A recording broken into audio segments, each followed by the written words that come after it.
malade. Et je sentais mauvais. Mon corps avait commencé à se déformer. Je ne sais pas si la caméra peut filmer ici. Voilà. Mon corps avait commencé à se décomposer. Et donc, il y a tout ça qui est sur mon corps. Voilà, même partout ici. Donc, j'étais vraiment pourri. Voilà, j'étais pourri. Tout mon corps était pourri. Rempli. Vraiment, je sentais mauvais.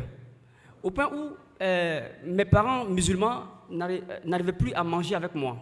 D'autres m'ont dit non, tu ne manges plus avec nous parce que pour toi, n'est pas avec nous. Je dis, mais d'habitude, je mange avec vous. Mais pourquoi aujourd'hui, vous allez dire que non, que je ne mange plus avec vous? Donc, j'ai vu comme si c'était du rejet. Et ça m'a beaucoup affecté.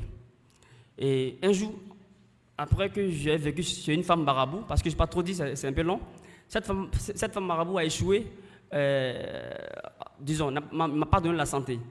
Et un jour, maintenant, j'étais assis, j'ai levé les yeux vers le ciel. J'ai dit, Dieu. Je n'ai pas dit Allah, je n'ai pas dit Mahomet, ni Jésus, j'ai dit Dieu. Dieu, tu as fait les cieux et la terre.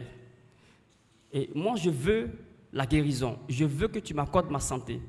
Parce que je suis allé chez une femme marabout, elle a dit que c'est sort, ils ont fait sort, ils m'ont envoûté, des trucs comme ça. Et tu sais que toi, rien n'était impossible. Donne-moi la santé. Je n'ai eu aucune voix. C'est juste une semaine après que ma mère m'appelle. Ma mère, que autrefois nous avons discuté, nous avons eu à débattre. Elle a dit, Jésus n'est pas Dieu. Elle m'appelle en me disant que mon fils, Jésus, une semaine après la prière, elle dit, Jésus est capable de te guérir. Jésus est capable de te donner la santé. Elle dit, essaie Jésus. J'ai posé une question à ma mère. J'ai dit, est-ce que tu es sûr que Jésus est capable de moi me guérir? Elle m'a dit que Lazare était mort, décomposé. Mais toi, tu n'es pas mort. Quoique décomposé, il a la solution pour ta santé. Et ça m'a donné encore un espoir. Et je lui ai dit, ma mère, puisque j'ai été ruiné, je veux un peu d'argent pour rentrer à Abidjan. Elle m'a envoyé la somme de 15 000 sur rentrer à Abidjan. Il faut dire que, effectivement, je ne croyais pas en Jésus.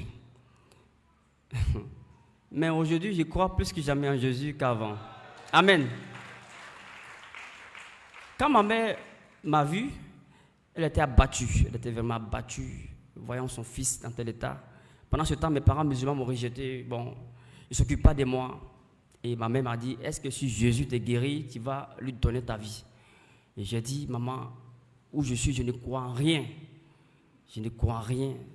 Mais je vais voir Jésus, qu'il me guérisse, afin que je puisse lui donner ma vie. Vous voyez? C'est-à-dire que je n'étais pas trop sûr que Christ pouvait me guérir. Mais j'ai dit, je vais voir. Voir d'abord si il me guérit, on va voir. Et je suis allé chez un homme de Dieu, dont je te le nom.